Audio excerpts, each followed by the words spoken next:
2018 జూన్లో ఇది అధ్యక్ష వాళ్ళు రవిశంకర్ ప్రసాద్ గారు ఇక్కడ హైదరాబాద్ వచ్చి 2018 జూన్లో అప్పటిదాకా సమాధానం చెప్పలేదు. ఎప్పుడు అడిగినా ఇక మధ్యలో మా మీద బదనాములు అధ్యక్ష. అప్పుడు బండారు దత్తాత్రేయ గారు ఉండే కేంద్ర మంత్రి, ఆయన ఒకరోజు అన్నారు మీరు డిపిఆర్ఏ సమర్పించలేదట, ఈయనే లేదట అన్నారు. నేను స్వయంగా పోయిన దత్తాత్రేయ గారి దగ్గరికి.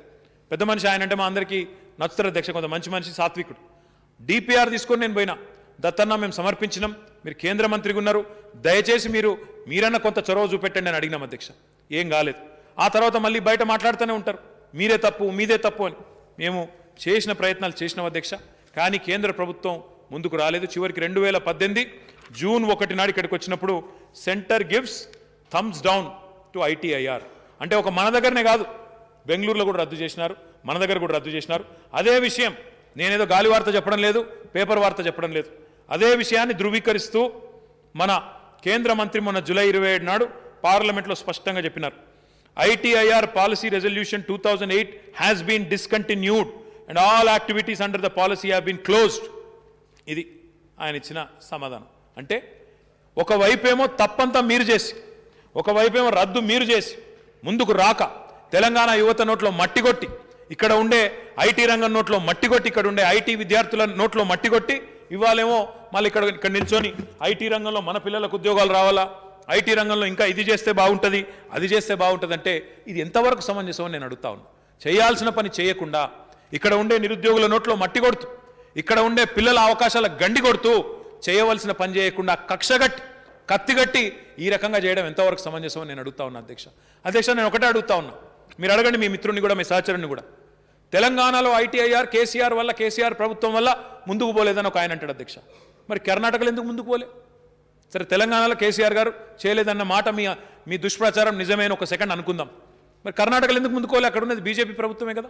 అక్కడెందుకు ముందుకు పోలేదు? అక్కడెందుకు తట్టెడు మట్టు తీయలేదు? అక్కడెందుకు ఒక అడుగు ముందుకు పడలేదు?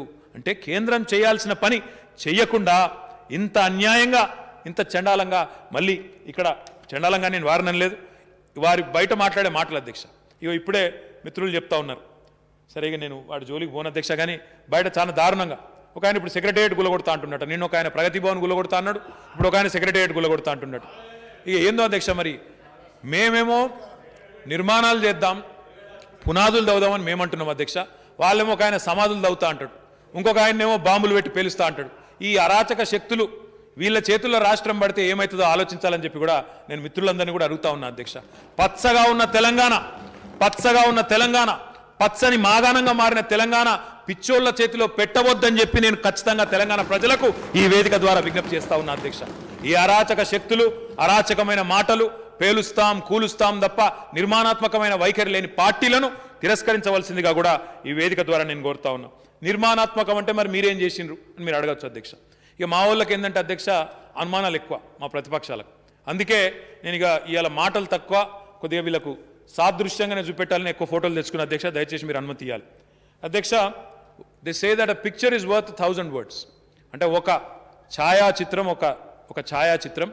1000 శబ్దాలతో 1000 పదాలతో సమానం అంటారు అధ్యక్ష. ఇప్పుడు నేను చూపెట్టే ప్రతిదీ గూగుల్లో ఉంది అధ్యక్ష, కావాలంటే మీ ద్వారా గౌరవ సభ్యులకు పంపుతాను, చూసుకోవచ్చు అధ్యక్ష. ఇది దండు మల్కాపూర్, మునుగోడు శాసనసభ నియోజకవర్గంలో దండు మల్కాపూర్ అధ్యక్ష, చౌటుప్పల్లో. జనవరి 2016 శాటిలైట్ చిత్రం ఇది, మొన్నటి శాటిలైట్ చిత్రం. ఆనాడు బీడు భూమిగా ఉన్న దండు మల్కాపూరు ఈరోజు పరిశ్రమలతో ఎట్లా అలరారుతున్నదో ఒకసారి దయచేసి మిత్రులు, కళ్ళున్న వాళ్ళందరూ చూడాలి అధ్యక్ష. ఇది లేకపోతే కంటి వెలుగు పరీక్షలైనా చేసుకోవాలి, తప్పకుండా చూడాలని చెప్పి నేను కోరుతా ఉన్నా అధ్యక్ష. అది కాదు అధ్యక్ష, ఇది సుల్తాన్పూర్ అధ్యక్ష.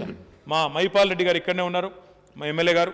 సుల్తాన్పూర్లో మెడికల్ డివైజెస్ పార్క్, ఇలా కంటి వెలుగులో ఇస్తున్న అద్దాలు కూడా ఇక్కడనే తయారవుతున్నాయి. సుల్తాన్పూర్ మెడికల్ డివైజెస్ పార్క్ ఎట్లున్నది? సుల్తాన్పూర్ మే 2016లో ఆనాడు అక్కడ ఉన్నాయి కేవలం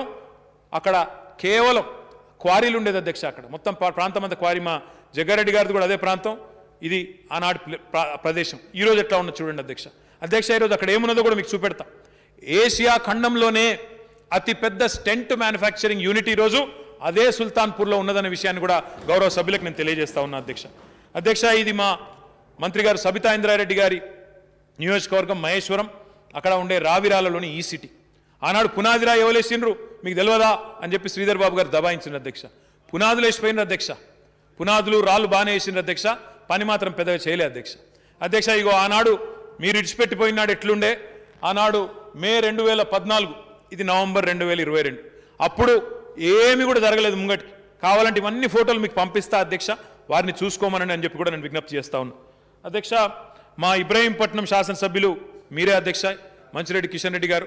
మీ నియోజకవర్గం అధ్యక్ష ఆదిబట్ల ఏరోస్పేస్ పార్క్ ఆ రోజు 2014 మేలో ఎట్లున్నది, ఈ రోజు ఎట్లున్నది నవంబర్లో ఒక్కసారి చూడాలని చెప్పి మిమ్మల్ని మీ ద్వారా గౌరవ సభ్యుల్ని కూడా నేను కోరుతా ఉన్నా అధ్యక్ష. అంటే ఈ ప్రభుత్వం తీసుకున్న ప్రగతిశీల విధానాల వల్ల ఏ రకంగా ముందుకు పోతున్నామని చెప్పే ప్రయత్నం చేస్తా ఉన్నా. ఇది నాలెడ్జ్ సిటీ, రాయదుర్గంలో హైదరాబాద్ నాలెడ్జ్ సిటీ. ఇవాళ అమెరికాకి వెళ్ళి ఎవరు వచ్చినా, విదేశాలకు వెళ్ళి ఎవరు వచ్చినా అబ్బురపడతా ఉంటారు అధ్యక్ష. నిన్నగాక మొన్న సుచేత దలాల్ అనే ఒక జర్నలిస్ట్ అధ్యక్ష, గతంలో హర్షద్ మెహతా గారి స్కామ్ను బయటపెట్టిన చాలా ఫేమస్ జర్నలిస్ట్, ఆమె నిన్నగాక మొన్న హైదరాబాద్కి వచ్చింది. ఆమెను ఎవరైనా కలవలే, మేము ప్రభుత్వం నుంచి కూడా ఎవరు కలవలే, మా డిపార్ట్మెంట్ వాళ్ళు కలవలే, మేము కలవలే, ఎవరు కలవలే. ఆమెంతట ఆమెనే ట్విట్టర్లో పెట్టింది, నేను బాంబేకి వెళ్ళి దిగి హైదరాబాద్కి వస్తే ఇక్కడ హైదరాబాద్ చూస్తే నాకు ఇంత రిచ్గా ఇంత పాష్గా కనబడుతున్నది, మా బొంబాయి చాలా పోర్గా పేదగా కనబడుతున్నది హైదరాబాద్ ముందు అని చెప్పి సుచేత దలాల్ గారు స్వయంగా చెప్పినారు అధ్యక్ష. అధ్యక్ష ఇది నాలెడ్జ్ సిటీ రాయదుర్గంలో 2014 ఎట్లున్నది, ఈరోజు ఎట్లా కలకలలాడుతున్నది. దయచేసి చూడండి. ఉత్తగానే అవుతాయా, మాటలు చెప్పగానే అయిపోతాయా అధ్యక్ష? పిట్ట కథలకు కట్టుకథలకు రావధ్యక్ష పెట్టుబడులు. నమ్మకం కలిగించాలి, విశ్వాసం కలిగించాలి. ఇన్సెంటివ్లు ఇస్తలేరు, రాయితీలు ఇస్తలేరు అన్నారు. రాయితీలు ఏందే వస్తారా అధ్యక్ష? ఒకసారి నమ్మకం సడలిన తర్వాత వస్తారా ఎవరన్నా? అంటే ఈ రకంగా మాట్లాడడం ఎంతవరకు కరెక్టో ఆలోచించండి అధ్యక్ష. అధ్యక్ష ఇది కూడా మహేశ్వరం నియోజకవర్గంలోని తుమ్మలూరు అధ్యక్ష, ఇక్కడ ప్లాస్టిక్ పార్క్ పెట్టినాం. ఎట్లా ఉందో ఒకసారి చూడండి అని చెప్పి నేను కోరుతా ఉన్నా. 2014లో బీడు భూమి ఈరోజు అక్కడ బ్రహ్మాండంగా పదుల సంఖ్యలో ఇండస్ట్రీలు, వేల సంఖ్యలో పిల్లలు పనిచేస్తున్న మాట వాస్తవం కాదని నేను అడుగుతా ఉన్నా అధ్యక్ష. అధ్యక్ష అనుమానాలు ఎక్కువ కాబట్టే నేను ఒక మాట చెప్తా ఉన్నా. శ్రామికులుగా పోయి పారిశ్రామికులుగా వచ్చిండ్రు మా కొడకన్ల నేతన్నలు, మా మంత్రి గారు దయాకర్ రావు గారి నియోజకవర్గం నుండి చెప్పిన అధ్యక్ష నేను.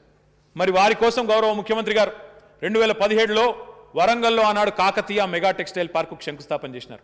ఏమైంది వరంగల్లో, ఏమవుతున్నది, ఏమైనా అవుతుందా అని కొంతమంది మాట్లాడతారు అధ్యక్ష. నేను ఈ సందర్భంగా మా శాసనసభ్యులు ధర్మారెడ్డి గారికి అభినందనలు చెప్పాలి అధ్యక్ష. కాకతీయ మెగా టెక్స్టైల్ పార్కు భూసేకరణలో ధర్మారెడ్డి గారు చేసిన కష్టం వల్ల చాలా వేగంగా భూసేకరణ జరిగింది. రైతులు ముందుకొచ్చినారు, న్యాయంగా వాళ్ళ కాంపెన్సేషన్ వచ్చింది. ఈరోజు బ్రహ్మాండంగా అక్కడ కేరళ నుంచి కిటెక్స్ అనే ఇండస్ట్రీ అధ్యక్ష, వీళ్ళు ప్రపంచంలోనే 2వ అతిపెద్ద పిల్లల దుస్తులు తయారు చేసే కర్మాగారం. 8 ఫ్యాక్టరీల నిర్మాణం అవుతా ఉంది.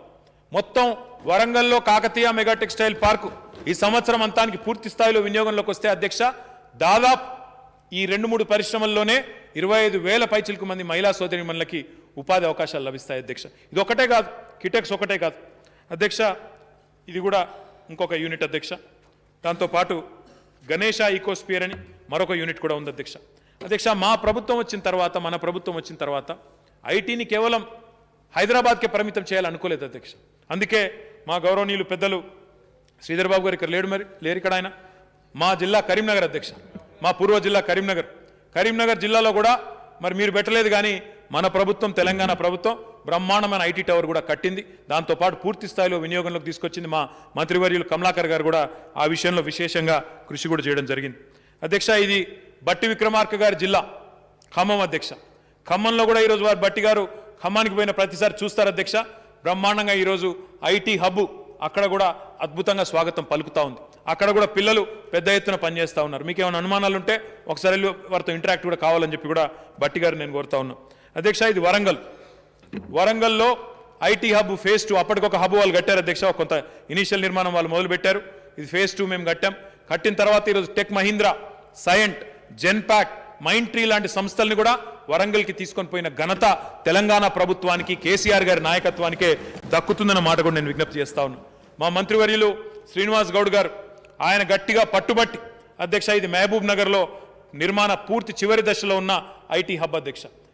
మహబూబ్ నగర్ పట్టణం పక్కనే కలెక్టరేట్ కూతవేటు దూరంలో ఈ చక్కటి ఐటీ హబ్ నిర్మాణం కూడా జరుగుతూ ఉంది. బ్రహ్మాండంగా దాన్ని కూడా రాబోయే 1-2 నెలల్లో ప్రారంభించుకుంటామని చెప్పి కూడా నేను తెలియజేస్తా ఉన్నా అధ్యక్ష.